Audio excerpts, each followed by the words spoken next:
I don't know about you, but whenever I hear about celebrity friendships, my ears perk up. Anybody with me, or am I kind of alone on that? When I hear about celebrity friendships, like I perk up. You know, like some of the famous ones, Matt Damon, Ben Affleck. You know what I'm talking about? Buddies, right? And here's a quote from Ben Affleck. I can't tell you how valuable it is to have somebody who's been through things with you, ups and downs, who knows what your life experience is like, who can identify with that. It's an incredibly valuable friendship, and it's very precious. I love that. Taylor Swift and Selena Gomez, they are really good buddies too. And Taylor said this, it's been the longest friendship I think either of us have had, really precious and rare. Leonardo DiCaprio and Tobey Maguire, good friends. Toby said this, Leo, when you call somebody Leo, you know, Leo and I have lots of trust and respect for each other. We have a close friendship, and I definitely have a lot of affection for him. Some other celebrity friendships, Hugh Jackman and Ryan Reynolds, you know, Wolverine and Deadpool. Then there's Justin Timberlake and Jimmy Fallon. I think they are utterly hilarious together. Probably the strangest friendship that I see out there right now is between Martha Stewart and Snoop Dogg. I don't get it. Do you get it? I do not get it. I do not get it. Well, so friendship is where we're headed today in this episode, in the new series that we have this for the new year called Not So Secret Sauce. Big idea behind all this is that, I mean, you've heard the phrase, you know, the secret sauce for business, or the secret sauce for parenting, or the secret sauce for whatever. We're saying, hey, there is no secret sauce when it comes to living a great life into a new year. There's no secret sauce. God has said, here are the ingredients, here's the recipe, let me show you how to bring all this together into something beautiful. Jesus put it this way, I have come so that you can have life and have it to the full. And then he said, here's how it happens. Just come follow me, I'll show you along the way. Come follow me, I'll show you along the way. I mean, it's not a secret. God's given us everything we need. And last week, in terms of the ingredients to the not-so-secret sauce, last week we looked at the ingredient of purpose. Of course, that was during Snowmageddon and Snow My God and everything else that we had last week. If you missed it, you can catch it online. But the idea was to create your personal mission statement. Create your personal mission statement and acknowledge that the mission that you might be on right now might be something less than worthy of your life, your one and only life. So we did some exercises to figure out what is your current real mission in life, and then how do you develop a mission statement, a personal mission statement? Because when you have a personal mission statement, it focuses the energy of your life. When you have a personal mission statement, you get derailed sometimes, but your personal mission statement shows you how to get back on track. That personal mission statement allows you to pursue things that give you those places and times where you experience the presence of God. Ultimately, that's what it's about. So, purpose was last week. Today, the ingredient we're looking at in the not-so-secret sauce is intimacy. Intimacy. When I say the word, I also know that I've got to do two quick things to kind of address. One is let's get beyond the sexual baggage related to the word intimacy. There's so much richness around this word that we'll unpack a little bit later on here. Second thing we got to recognize and be able to name is false intimacy. And we have a culture that creates a lot of false intimacy. Pornography is false intimacy. What we see oftentimes in social media spheres, it's a false intimacy. Why is it false intimacy? Because it can seem like a place where you share your heart, but it's also a place where you can mislead and be misled. It's so easy in social media spheres. You can hide and project an artificial image, and that is the exact opposite of what real intimacy is all about. So we need to name it. We need to know what is false intimacy, what is real intimacy. And to get at all this, and really to help us to walk out of here with something tangible, we're going to talk about friendship. Ultimately, the intimacy of friendship, because I think that's where it begins. I think healthy friendships are key to life, whether you follow Jesus or not, right? So some of what I talk about, I mean, you don't need to be a follower of Jesus to practice these things, but following Jesus changes the dynamics of how we look at friendship and enhances that. True friendship embodies true intimacy. And one of the strange things, you know this, about our culture today is how we've turned the word friend into a verb. You know, we don't make friends necessarily. in the sense that human beings have known for most of our history, but now we friend people. We friend people, and you've friended people before, I assume, if you're on any kind of social media. Anybody ever unfriended someone? You want to admit you've unfriended someone? Has anybody ever been unfriended? Anybody unfriended me? I don't want to know. I take that back. I don't want to know. I don't want to know. So talking about friendship, we all need friendships that go way beyond friending someone. We need people at that level, yeah. We need connections that way. But what we're talking about today is developing a core of people in our lives where we can go deep with the understanding that the way God designed us was to be in relationship with people.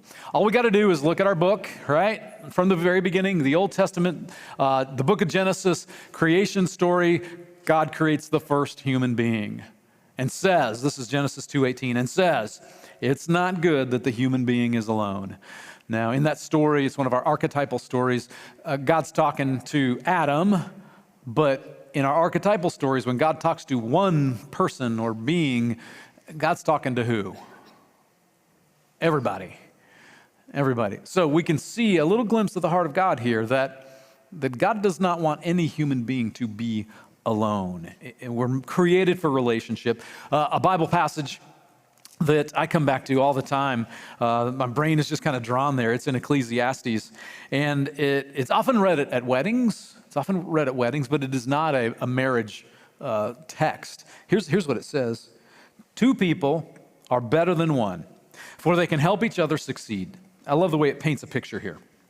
If one person falls, the other can reach out and help. But someone who falls alone is in real trouble. Likewise, 2 people lying close together can keep each other warm. But how can one be warm alone?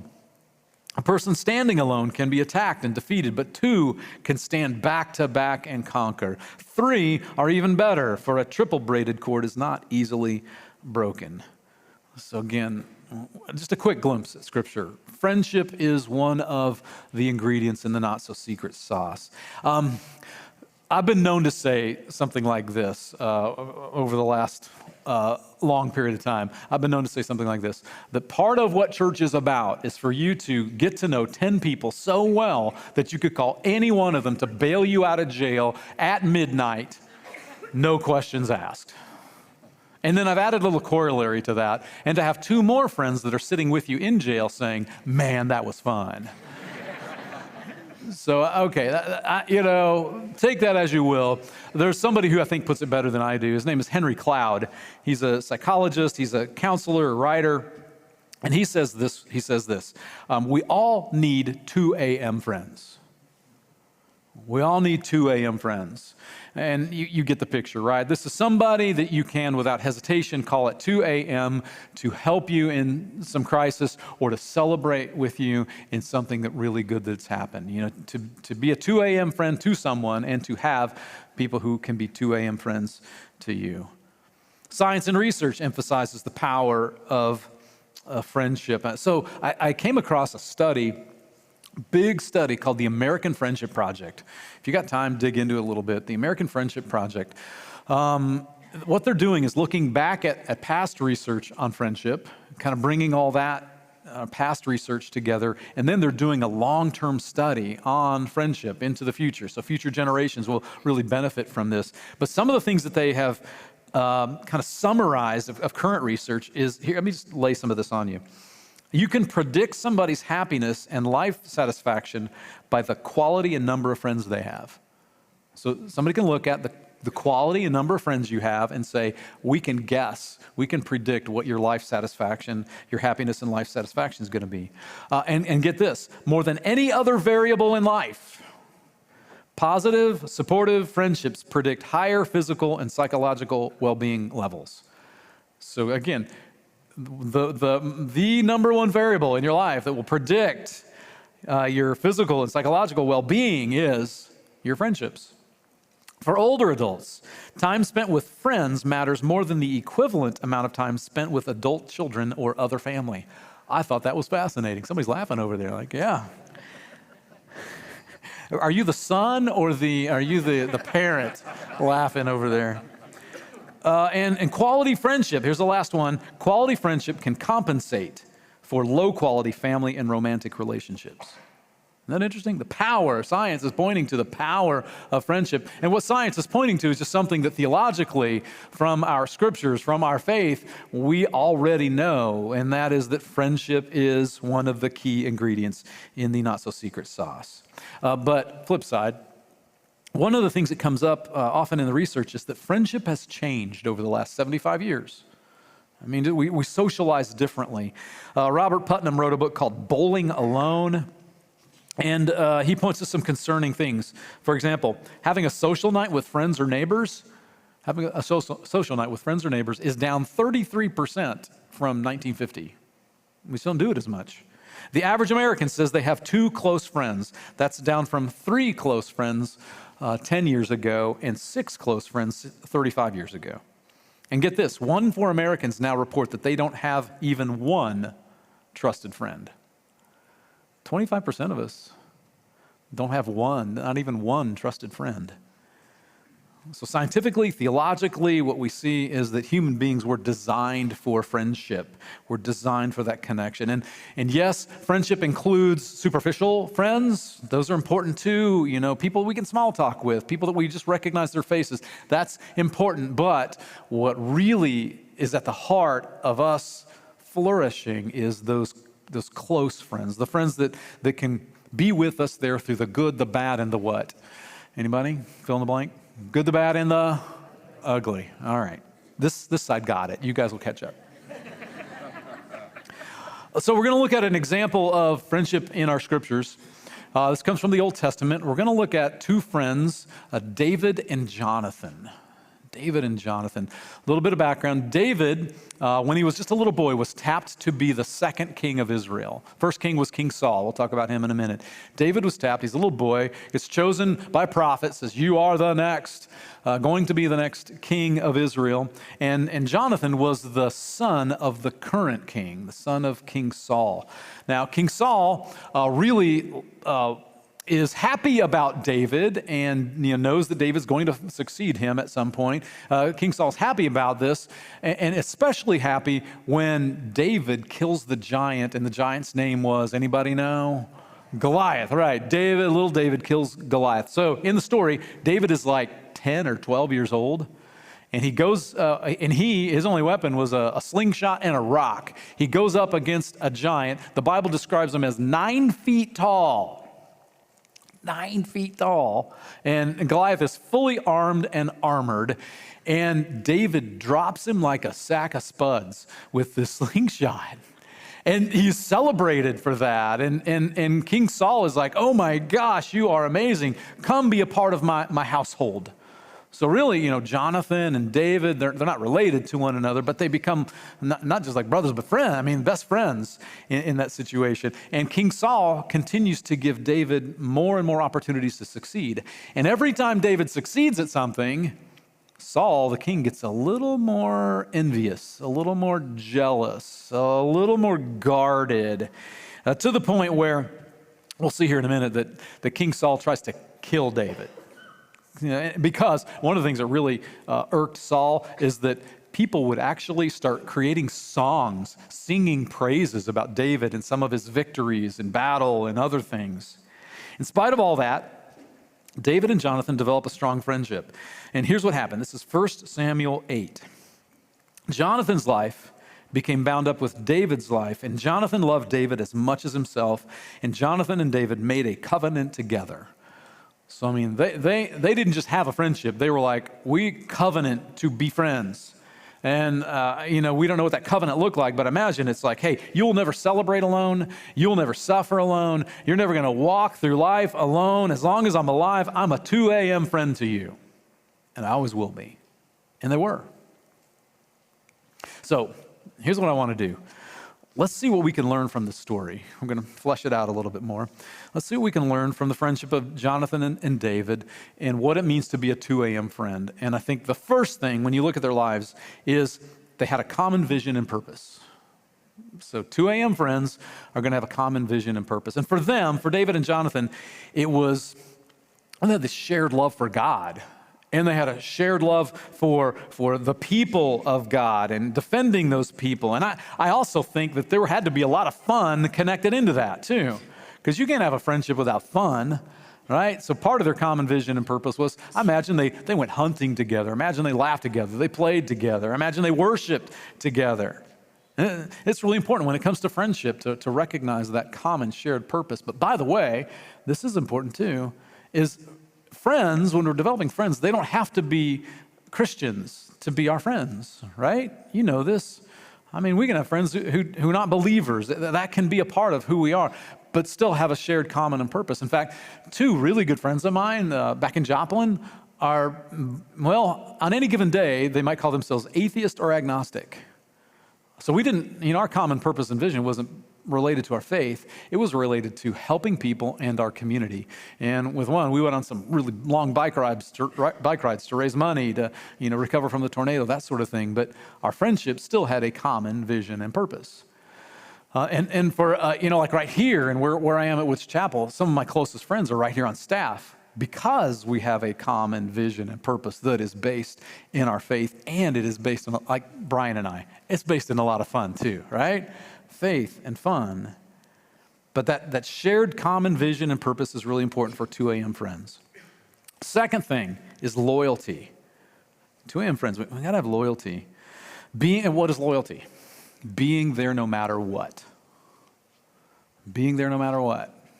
How does that look for David and Jonathan? So there's a point where Saul, Jonathan's dad, the king, gets so jealous that he sets it up so that David is going to be killed in battle. Now, Jonathan figures this out and gets in between them, but here's what Jonathan says to David. This is 1 Samuel 20. If my father is angry and wants to kill you, may the Lord strike me and even kill me if I don't warn you so that you can escape and live. And what Jonathan ended up doing is standing toe-to-toe, eye-to-eye with his dad, the king, and saying, you cannot do this. I will not let you. I will do everything in my power to stop you from killing my friend. And I mean, you think, oh yeah, a prince would be able to do that. No, that's not how it worked. Nobody did that to a king, and not even a king's son. And yet Jonathan was loyal to David and did that, intervened. And what does that look like for us? Loyalty and friendship. Made me think about 2 pastor friends I have who both of them crashed and burned. One of them, it was an affair. One got a DUI. They were both publicly humiliated, ended their ministry careers. And what I decided in the middle of all that, I was like, oh my gosh, this is terrible stuff here, but I'm not going to leave them. And so, I was reaching out to them as soon as I heard, like, I'm here for you, and I'm not leaving. And what can I do? How can I help? What do you need? Just the kind of stuff that I would want done for me if anything like that happened to me. And the one thing they said to me was really interesting. Both of them, one way or another, said, Aaron, you're the only one who reached out. I'm like, that's terrible. I'm glad to do it, but it's terrible that I'm the only one that reached out in the middle of their storm, the only one who checked on them. Friendship includes loyalty, and ultimately that loyalty is based for Christians, right? This is where Christian friendship may be a little different than the friendship of non-believers. Loyalty especially is to look at Jesus and say, by his grace, he's loyal to me no matter what. No matter what I do, where I go, what I say, how I fail. The whole concept of Jesus' grace is I'm with you and I'm not leaving. So how could we not emulate some form of that loyalty to our friends? 2 a.m. friends. 2 a.m. friends, one other thing is encouragement. There are lots of other parts of this, but these are the 3 I want to highlight. Encouragement. And David struggled, right? When you have the king trying to kill you, and not just like, at first it was just send him into battle and maybe he's going to get killed out there, kind of pull the rest of the troops back, get killed. It goes from that to Saul is actively hunting David down. And that's bad enough, but David had other things going on in his life too that were difficult at the time. And Jonathan was the one who continued to encourage him. One time David's hiding from Saul in a wilderness area called Horesh. So take a look at this. This is 1 Samuel 23, It says, one day near Horesh, David received the news that Saul was on the way to Ziph to search for him and kill him. Jonathan went to find David and encouraged him to stay strong in his faith in God. Don't be afraid, Jonathan reassured him. My father will never find you. You're going to be the king of Israel, and I will be right by your side to help, and my father knows it. So the two of them renewed their solemn pact before the Lord. I look at that and I see the word encourage in that, and I see the word reassure. True friendship is what helps keep hope alive. That brought to mind a time in my life, a very difficult time. May of 2018 specifically. One of those times in life, you've had them, or if you haven't, you will, where just kind of layer on layer on layer of stuff that just starts pushing down in the pressure. And for me, for us and our family, one was my wife's dad was in the last months of his battle with cancer. My dad was very, very sick. Our daughter Zoe, our oldest daughter Zoe, was graduating from high school and getting ready to move away and start college. That was stressful for her. It was stressful for us. Our younger daughter was going through issues as well. And then there were huge transitions going on at the church. This was in Joplin. And the transitions were happening in church, and there was a lot of pain because we'd taken a public stand about being inclusive. And there was this backlash. Some of it I knew was coming, and some of it I didn't see coming. I just felt like all this was happening at once. And we had a house full of people, a house full of family on the weekend of graduation. And afterwards, I'm telling you, I just depleted. You know what I'm talking about, right? Some of you have been there. I was depleted. I was tired. I don't know. I was just done. And I actually was looking forward to getting back to work on Monday. So go back to work Monday. And we have our lead team meeting, kind of a staff meeting. There were 6 people probably there. And we all checked in, and they said, Aaron, how's graduation? It's a big deal for your family. How's graduation? And I spent maybe 60 seconds describing the weekend. And my friend Todd Taylor looked at me, and he said, Aaron, you don't seem very happy. Oh, and then the dam burst. All that disappointment and all that pressure and exhaustion and stress and worry, it just started pouring out. And I got a little emotional. And by a little emotional, I mean, I started sobbing and I could not stop. It had never happened to me before. It hasn't happened to me since, but I couldn't stop myself. It's so heavy. And so, my friends there on staff, they gathered around me. And then my friend, one of my really good friends, Ben, he volunteered to take me home. He's like, Aaron, we got to get you out of here. Volunteered to take me home, and he sat with me for a couple hours at my house, and he listened a lot, and he talked a little, and he encouraged me, and he prayed for me. More than anything, he's just there. And here's what I tell you. My friend Ben was Jesus to me in those moments. And so I could talk a long time about how Christian encouragement is supposed to be, but I can tell you right now, that's what it looks like.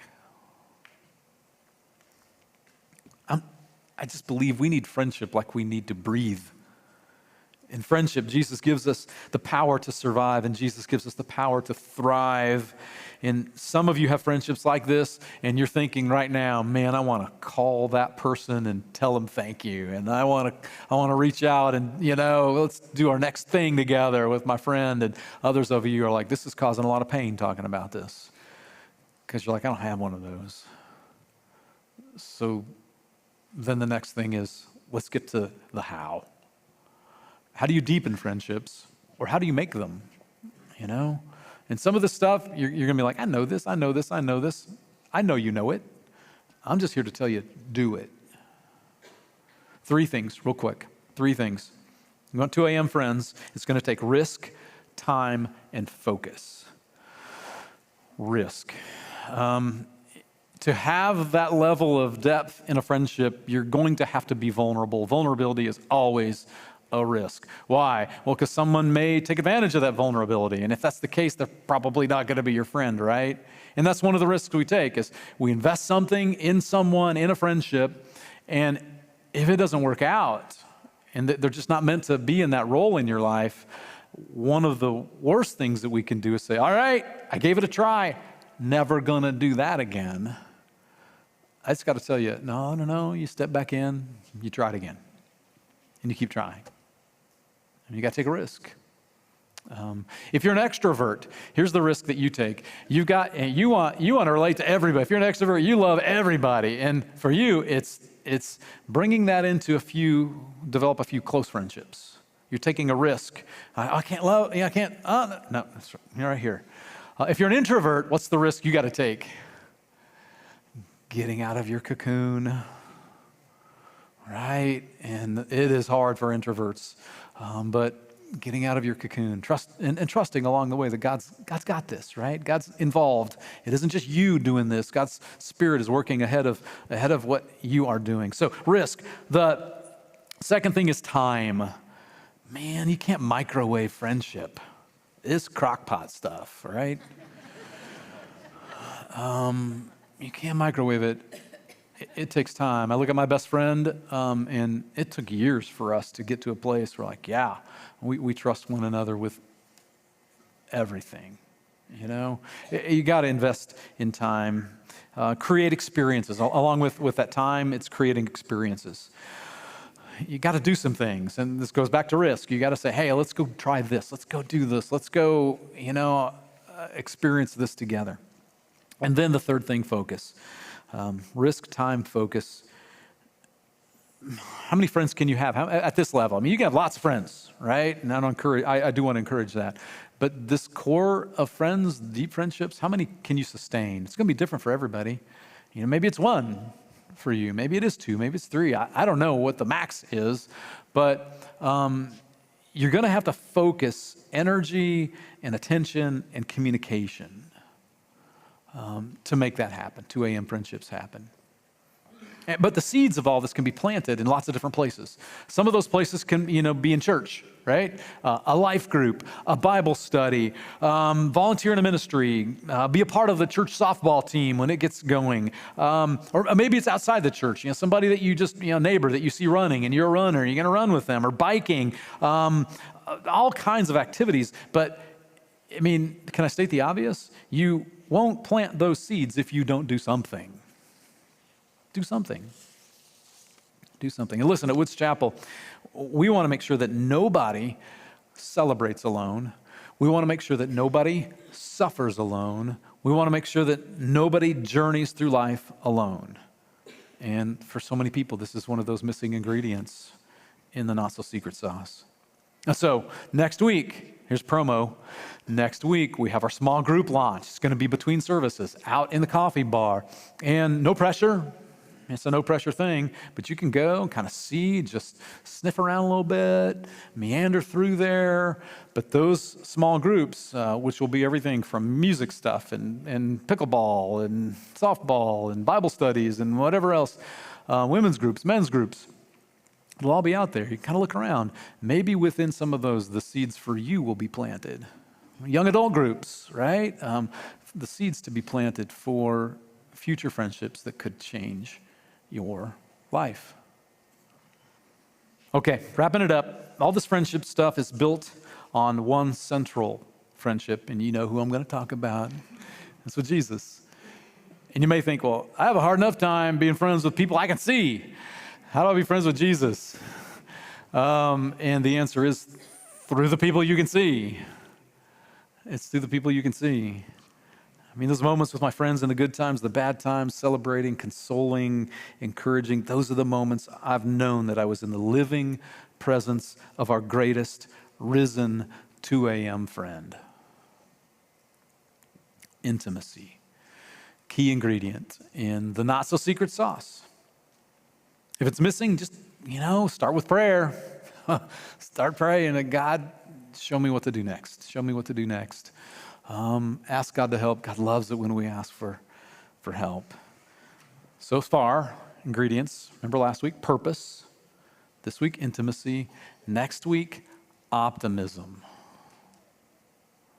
In a world that is pressuring us to be pessimists, we got to be different. And we have a way to be different, to be optimists. Next week. All right, secret sauce, not so secret sauce. Be thinking about it. And for today, that's the good news.